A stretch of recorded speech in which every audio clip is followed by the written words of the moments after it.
Welcome to the Real Crime Diary Daily Dose of Crime. I'm your host, MHB. Today we dive into a case that's as chilling as it is perplexing.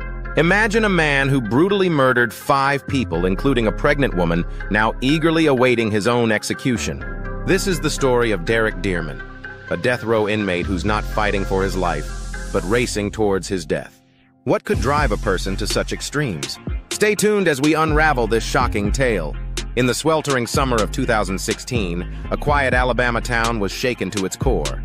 Derek Dearman, a 35-year-old from Mississippi, committed a crime so heinous it still sends chills down the spines of investigators. Armed with an axe and a gun, Dearman brutally murdered 5 people, including a pregnant woman and her unborn child.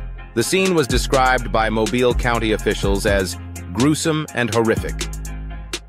Fast forward just 8 years, and Dearman now faces execution. This swift journey from crime to punishment is rare, but what's even more striking is that this will be Alabama's 5th execution in 2023 alone.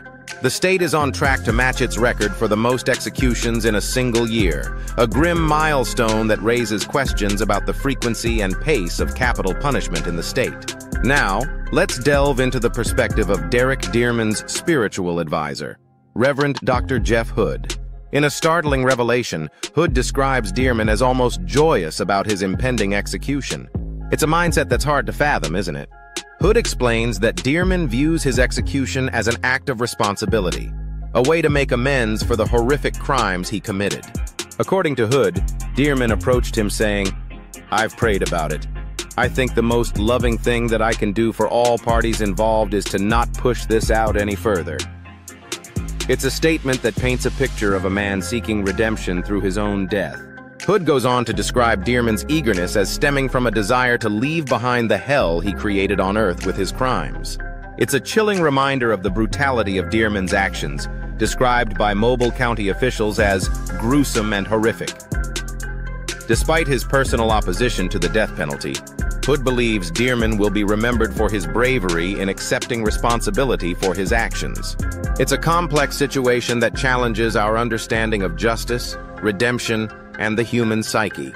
In a stunning turn of events, Derek Dearman has expressed a willingness to face his execution head-on. In his own words, he states, "I am willingly giving all that I can possibly give to try and repay a small portion of my debt to society for the terrible things that I have done." This acceptance of responsibility is rare among death row inmates. Dearman goes on to say, "From this point forward, I hope that the focus will not be on me, but rather on the healing of all the people that I have hurt." This statement reveals a profound understanding of the lasting impact of his crimes on the victims' families. The implications of Dearman's acceptance are complex. On one hand, it could bring closure to the families affected by his heinous acts. On the other, it raises questions about the nature of redemption and whether the death penalty can truly deliver justice. Dearman's willingness to face his fate might be seen as a final act of remorse, but it also highlights the finality and irreversibility of capital punishment. As we delve deeper into Derek Dearman's case, a troubling picture emerges of a man who has battled severe mental illness throughout his life. Court filings reveal that Dearman's struggles began as early as age 4, when he displayed symptoms of severe depression and spoke about wanting to die. By 12, he was on antidepressants, and at 14, he turned to crack cocaine to self-medicate. Dearman's mental health issues didn't stop there. He was diagnosed with bipolar disorder with psychotic features, post-traumatic stress disorder, chronic depression, and neurocognitive disorder. His history includes multiple suicide attempts and psychiatric hospitalizations. This raises serious questions about the ethics and legality of executing individuals with such profound mental health challenges. Should someone whose actions may have been influenced by severe mental illness face the ultimate punishment? The American legal system has long grappled with this issue, recognizing that defendants with mental health problems may be less culpable for their actions. Yet, despite the evidence of Dearman's mental illness, the courts repeatedly failed to adequately consider his condition. No competency hearing was held, and his mental state wasn't thoroughly examined before allowing him to represent himself and plead guilty to capital murder charges. The legal journey of Derek Dearman's case is as complex as it is controversial. In a shocking turn of events, Dearman made the decision to represent himself in court and plead guilty to multiple counts of capital murder. This move raised immediate red flags among legal experts and mental health advocates alike. Despite substantial evidence pointing to Dearman's severe mental illness, including bipolar disorder with psychotic features and chronic depression, the trial court refused to hold a competency hearing. This decision came even after a psychiatrist warned that Dearman's mental state could lead him to self-sabotage and actively seek a death verdict. The court's handling of Dearman's mental health issues has been a point of significant concern. Critics argue that allowing him to fire his lawyers and plead guilty without thoroughly examining his competency was a grave oversight. The absence of a plea agreement to avoid the death penalty further compounds these concerns. Throughout the appeals process, questions about Dearman's mental state and the court's responsibility to protect vulnerable defendants have persisted, casting a long shadow over the integrity of the proceedings. Dearman's case isn't just about one man's fate. It shines a spotlight on a much larger issue plaguing our justice system. Studies show that a staggering 43% of inmates executed between 2000 and 2015 had diagnosed mental illnesses. Even more alarming, it's estimated that at least 20% of death row inmates suffer from serious mental health conditions. This raises profound ethical questions. Should we be executing individuals whose crimes may have been influenced by severe mental illness? Are we as a society failing to address the root causes of these heinous acts?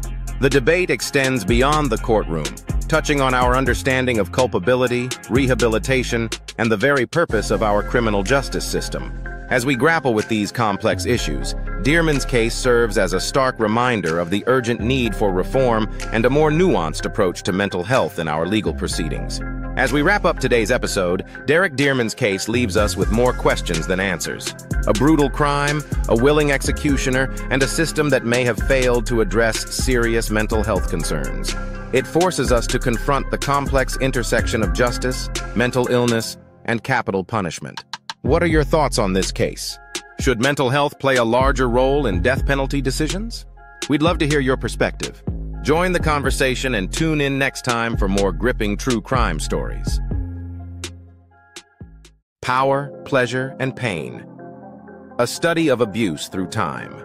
This book provides a detailed examination of how sexual violence and power dynamics have manifested across different historical periods, from ancient civilizations to the modern era.